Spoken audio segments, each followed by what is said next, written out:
Assalamualaikum warahmatullahi wabarakatuh. Selamat datang di channel Belajar Sains Mat. Pada kesempatan kali ini kita akan belajar mengenai soal bahas PTS Kimia kelas 10 mengenai larutan elektrolit dan non-elektrolit, reaksi redoks, tata nama, dan persamaan reaksi. Sebelumnya like dan subscribe dulu channel ini agar tidak ketinggalan dengan tip-tip pembahasan soal matematika, fisika, dan kimia. Terima kasih. Oke, langsung saja kita mulai dari soal nomor 1. Suatu larutan dapat menghantarkan listrik dengan baik jika larutan tersebut mengandung.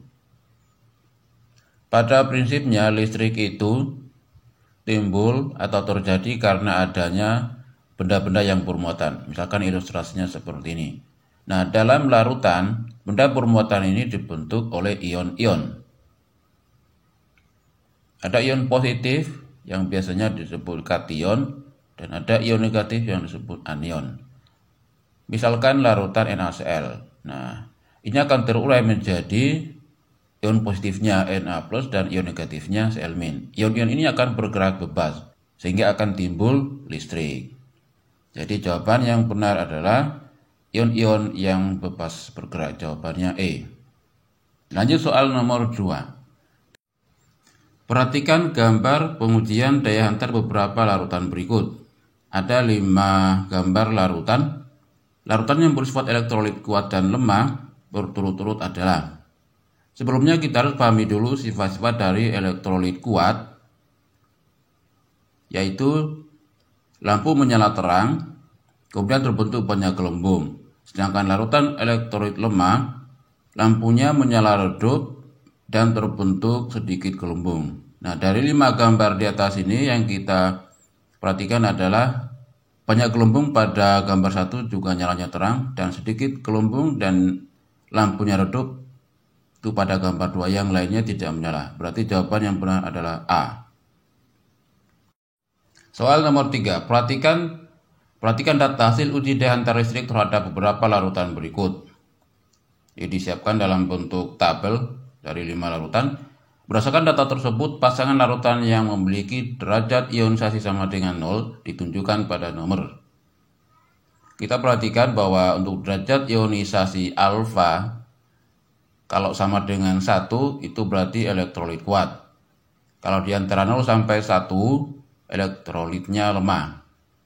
Dan kalau alfanya 0, berarti non-elektrolit. Nah, non-elektrolit itu ciri-cirinya, dalam tabel ini kita cari yang lampunya mati dan tidak ada gelembung. Berarti pilihannya itu pada 1 dan 2. Jadi jawabannya A. Lanjut soal nomor 4. Perhatikan beberapa larutan berikut. Ini ada 4 larutan dengan konsentrasi yang sama. Kemudian pasang larutan yang diperkirakan memiliki daya hantar listrik sama kuat adalah. Nah, untuk nomor 1 ini masuk kategori asam oksalat, asam lemah. Nomor 2 ini masuk Sr itu logam golongan 2, berarti basa kuat. Nomor 3 ini masuk garam, kalium sulfat di garam. Yang 4 ini urea, jadi bukan asam, bukan garam, juga bukan basa. Nah, untuk asam lemah itu elektrolit lemah, basa kuat, dan garam ini masuk elektrolit kuat. Urea ini masuk non-elektrolit. Jadi pasangan yang memiliki daya hantar listrik sama kuat adalah basa kuat dan garam. Jadi pilihan jawabannya 2 dan 3, yaitu C. Soal nomor 5, pasangan larutan berikut yang merupakan elektrolit kuat adalah. Nah, kita cari yang dua-duanya elektrolit kuat. Untuk NH4OH, KCl, NH4OH ini basa lemah. Jadi bukan jawabannya, ini juga yang bagian D. Bukan. Setelah itu yang C ini, urea, non-elektrolit, juga bukan. Kemudian yang E, H3PO4 ini asam fosfat, asam lemah, bukan. Berarti pilihan jawaban satu-satunya adalah B. Asam sulfat H2SO4 dan barium hidroksida. Nomor 6, larutan dari senyawa kimia berikut yang tidak dapat mengantarkan arus listrik adalah. Yang tidak mengantarkan arus listrik, kita cari yang bukan asam, basa, dan garam. Yang B Yang B asam bromida, ini masuk elektrolit, D-nya garam elektrolit, yang D-nya asam elektrolit, yang E juga garam elektrolit. Berarti jawabannya A, karena ini merupakan senyawa hidrokarbon dari etanol atau alkohol. Nomor 7, berikut yang termasuk larutan non-elektrolit adalah. Seperti soal nomor 6, kita cari yang bukan asam, basa, dan garam. Yang bagian A merupakan basa lemah, yaitu amonium hidroksida. Yang B-nya C3COH merupakan asam asetat dari asam lemah. Yang D ini ada unsur logam, besi ya, dan sulfat, ini masuk garam. Yang E-nya ada hidrogen dan fosfat, ini masuk asam lemah. Jadi pilihan yang benar adalah C, C6H12O6 ini glukosa, termasuk non-elektrolit.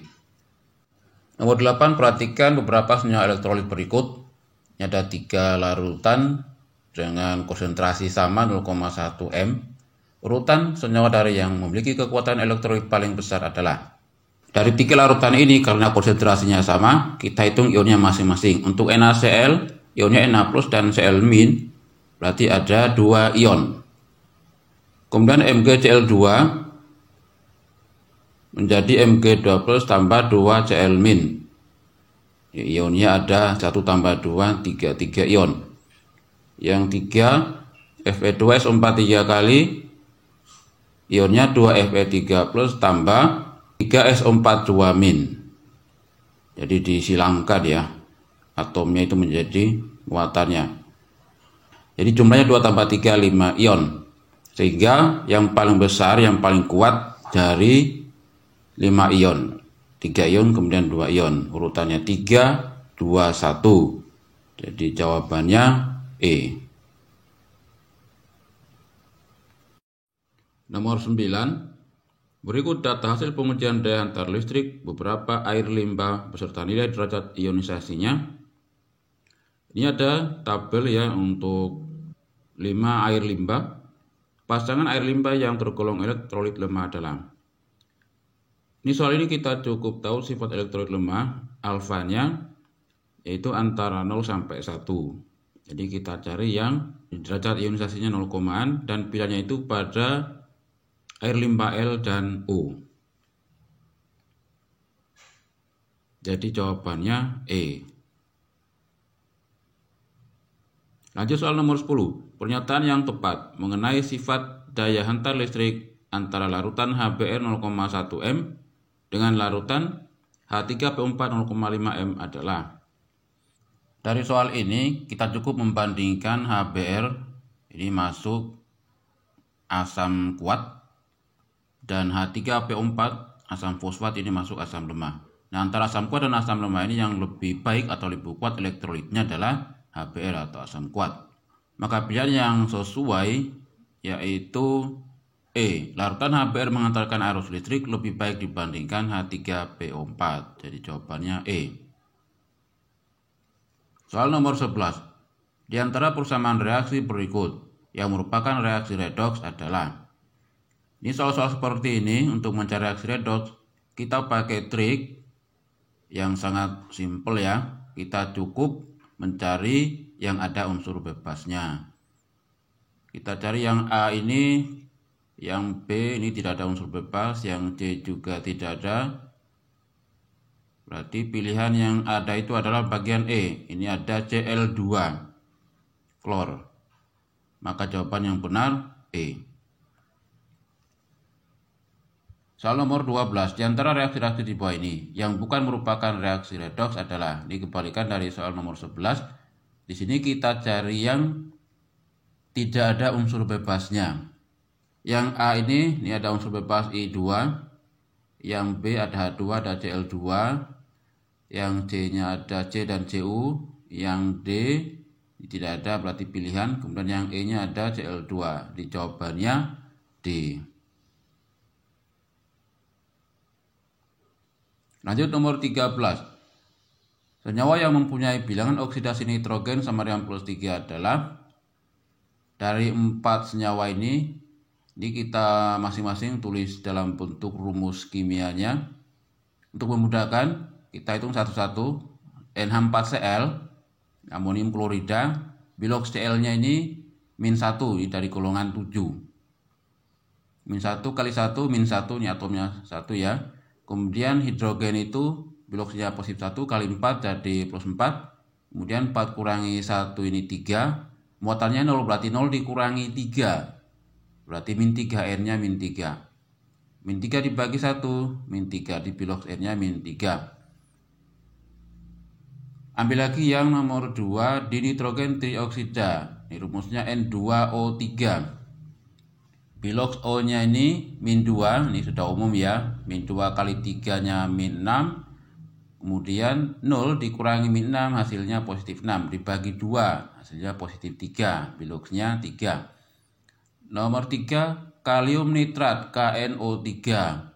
O-nya bilox -2 kali 3 jadi -6. K-nya positif 1. Ini biloxnya di positif 1. Kemudian 1 dikurangi 6 -5. Muatannya 0 berarti 0 dikurangi -5 hasilnya positif 5. Bagi 1 positif 5. Di bilox N-nya positif 5. Yang 4, asam nitrit HNO2. O biloxnya -2 kali 2 -4. Hidrogennya positif 1 kali 1 jadi positif 1. Kemudian 1 -4 -3. Muatannya 0, 0 dikurangi -3 hasilnya 3. Jadi bilox N-nya positif 3. Nah, pilihan jawaban yang N-nya positif 3 yaitu 2 dan 4. Jadi jawabannya C. Soal nomor 14. Unsur logam yang mempunyai bilangan oksidasi +5 terdapat pada ion. Ini seperti pada soal nomor 13, cuma ini bentuknya ion. Kita hitung lagi satu-satu. Yang A, CrO4 2-. O biloxnya -2 kali 4-nya -8. Kemudian muatannya -2. -2 dikurangi -8. Jadi positif 6. CR-nya positif 6 dibagi 1 atomnya jadi positif 6. Yang B, FeCN6 3-. Cn itu dari ion-ion cyanida ya, -1. Kemudian kali 6, -6. -3 dikurangi -6 positif 3. Dibagi 1 jadi positif 3. Yang C, MnO4-. O bilox -2 kali 4 -8. Muatannya -1 dikurangi -8. Jadi 7. Positif 7 dibagi 1 positif 7. Biloxnya 7. Yang D, Cr2O7 2-. O bilox -2 kali 7 -14. Kemudian -2 dikurangi -14 jadi positif 12. Dibagi 2 di positif 6. Biloxnya positif 6. Yang E, Spo4 3-. O bilox -2 kali 4 -8. -3 dikurangi -8 hasilnya positif 5. Di Sp-nya positif 5. Nah, pilihan jawaban yang biloxnya positif 5 yaitu E, Spo4 3-. Lanjut soal nomor 15. Pada reaksi Cl2 tambah 2KOH menjadi KCl tambah KClO tambah H2O, bilangan oksidasi klor berubah dari. Untuk memudahkan, kita hitung masing-masing bilox untuk Cl-nya kiri dan kanan. Seperti ini ya, kita tulis kembali reaksinya. Nah, untuk Cl2 ini masuk unsur bebas, jadi biloxnya 0. Kemudian sebelah kanan KCl, K-nya positif 1 biloxnya. Berarti Cl-nya biloxnya -1 karena harus netral ya, 0 jumlahnya. Kemudian KClO. K biloxnya positif 1, O-nya -2 dijumlah -1 berarti Cl-nya harus positif 1. Biloxnya positif 1 sehingga pilihan jawabannya adalah yang E. 0 menjadi -1 dan positif 1. Soal nomor 16. Unsur N memiliki banyak bilangan oksidasi yaitu dari -3 hingga +5. Ion atau molekul berikut yang tidak dapat mengalami reaksi disproporsionasi adalah. Untuk diketahui, reaksi disproporsionasi mengandung pengertian suatu senyawa yang di satu sisi mengalami oksidasi atau biloxnya naik, sedangkan di sisi yang lain mengalami reduksi, biloxnya turun. Dengan perhatikan bilang oksidasi minimum min 3 dan maksimumnya D+5, maka kita mencari ion atau molekul yang biloxnya min 3 atau +5. Karena ion atau molekul yang biloxnya min 3 tidak mungkin turun dan yang +5 tidak mungkin naik lagi. Untuk N2, karena ini merupakan unsur bebas, N-nya 0 dan masih bisa mengalami reaksi disproporsionasi, sehingga pilihan yang A salah, yang B juga salah.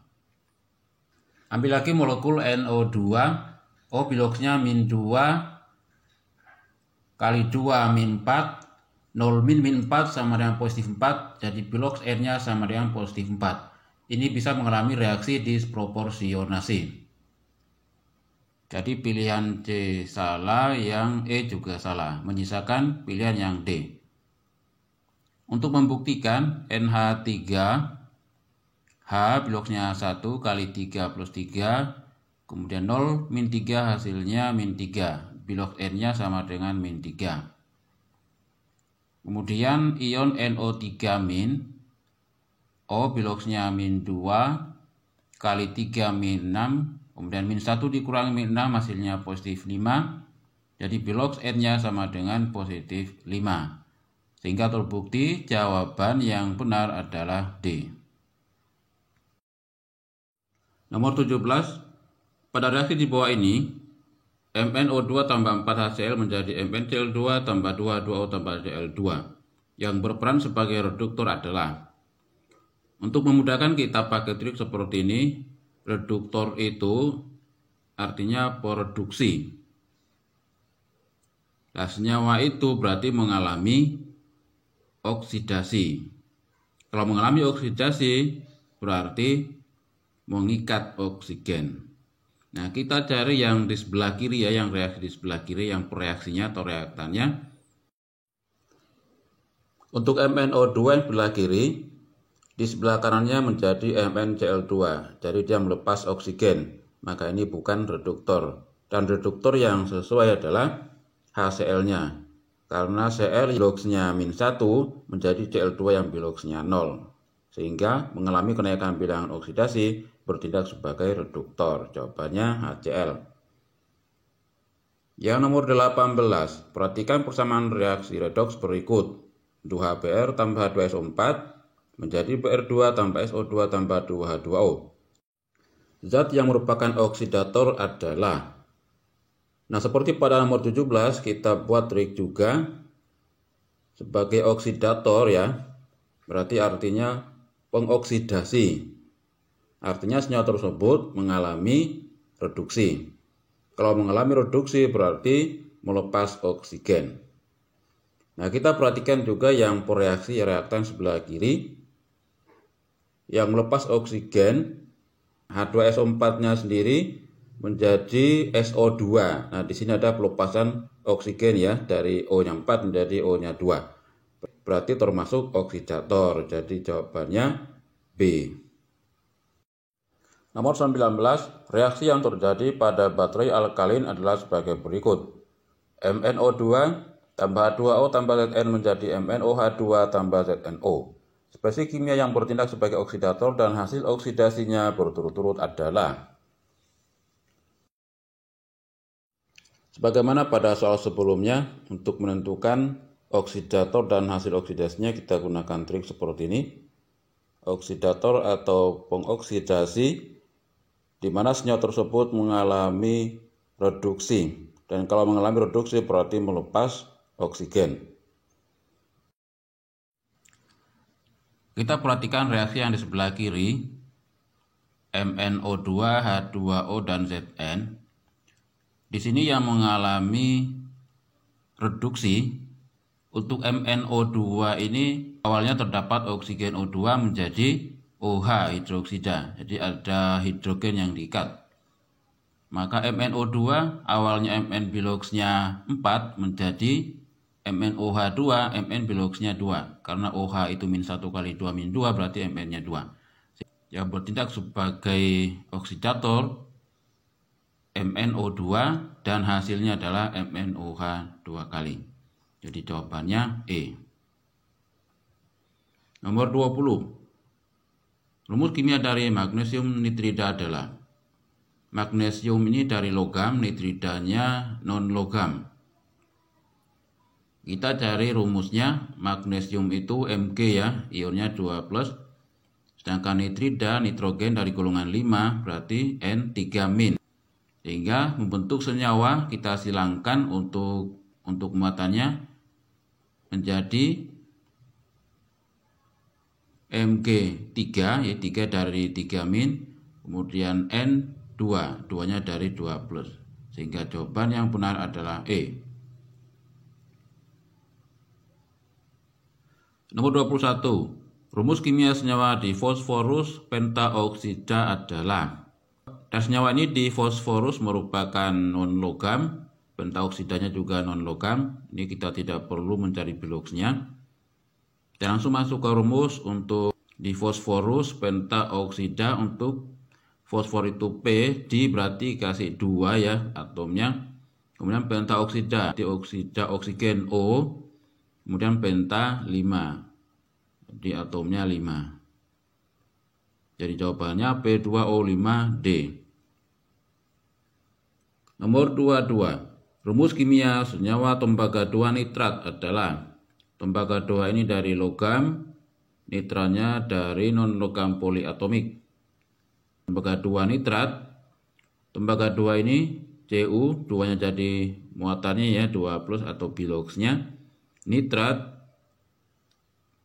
ionnya NO3-1, sehingga membentuk senyawa menjadi muatannya masing-masing disilangkan ya. Cu-1 jadi Cu1, tidak perlu ditulis satunya. Kemudian NO3 2+-nya menjadi 2 kalinya NO3. Jadi jawabannya CuNO3 2C.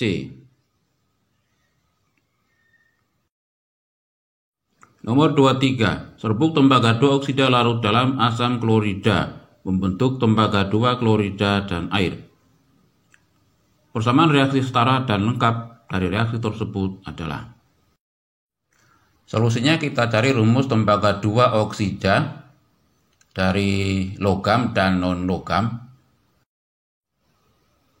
Oksida O, biloxnya min 2 atau 2- muatannya. Kemudian tembaga 2 berarti ionnya positif 2, di Cu 2+. Membentuk senyawa karena sama-sama muatannya 2+ dan 2-, bisa ditulis CuO. Kemudian hasilnya adalah tembaga 2 klorida. Kita buat lagi tembaga 2 klorida. Klorida Cl-, biloxnya min 1. Kemudian tembaga 2 Cu2+. Membentuk senyawa menjadi Cu1Cl2 atau CuCl2. Jadi jawaban yang sesuai adalah D. CuO tambah 2Cl menjadi CuCl2 tambah H2O. Nomor 24. Aluminium larut dalam larutan asam sulfat menghasilkan larutan aluminium sulfat dan gas hidrogen. Persamaan reaksi yang tepat pada peristiwa tersebut adalah. Ini sama seperti pada soal nomor 23, kita buat lagi rumus kimia dari aluminium sulfat. Aluminium dari golongan 3 berarti muatannya atau biloxnya positif 3 atau 3+. Sedangkan sulfat ionnya SO4 2-. Kemudian membentuk senyawa menjadi, kita silangkan muatannya. Jadi Al, 2-nya jadi 2, Al2. Kemudian SO4, kita kurung SO4-nya 3+ jadi 3. Sehingga senyawanya Al2SO4 3 kali. Dari pilihan maka yang B ini salah, yang D juga salah, yang E juga salah. Menyisakan pilihan A dan C. Nah, kalau kita perhatikan Al2 berarti yang sebelah kiri 2Al sama. Kemudian yang SO4 3 kali berarti yang sebelah kirinya 3 H2SO4. Jadi pilihan yang benar adalah A. Soal nomor 25. Gas klor dapat dibuat melalui reaksi berikut. Ini ada koefisien A, B, C, dan D. Kita cari masing-masing. Setelah disetarakan nilai koefisien A, B, C, dan D secara berurutan adalah. Langkah pertama kita cari yang A dulu. Yang koefisien ini ya, kita cari K, kalium yang sebelah kiri dan kalium sebelah kanan. Sebelah kiri berarti 2 kali A. 2A sama dengan 2, berarti A-nya sama dengan 1. Kemudian ambil lagi yang Cl, sebelah kiri dan kanan. Yang di sebelah kirinya 2A sama dengan sebelah kanan B2 sama dengan B. A-nya 1 diperoleh B sama dengan 2. Kemudian lagi ambil koefisien C, berarti Cl. Terus sebelah kiri 14 HCl ya. Berarti 14 sama dengan sebelah kanannya 2 HCl berarti 2 tambah BCl3 ya. BCl3 3B tambah 2D. Kemudian B-nya kita ganti 2 diperoleh 14 sama dengan 2 tambah 6 ditambah 2C.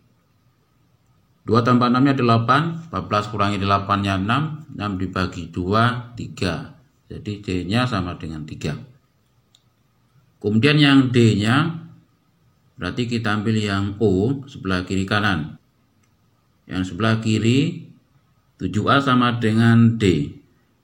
A nya sama dengan 1, diperoleh D sama dengan 7.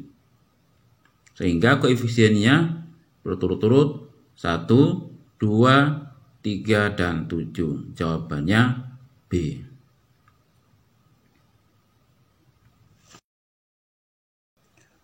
Oke, demikian soal dan pembahasan PTS Kimia. Semoga bermanfaat dan dukung selalu channel ini dengan like dan subscribe agar bisa mengikuti tip-tip pembahasan matematika, fisika, dan kimia. Cukup sekian, terima kasih. Wassalamualaikum warahmatullahi wabarakatuh.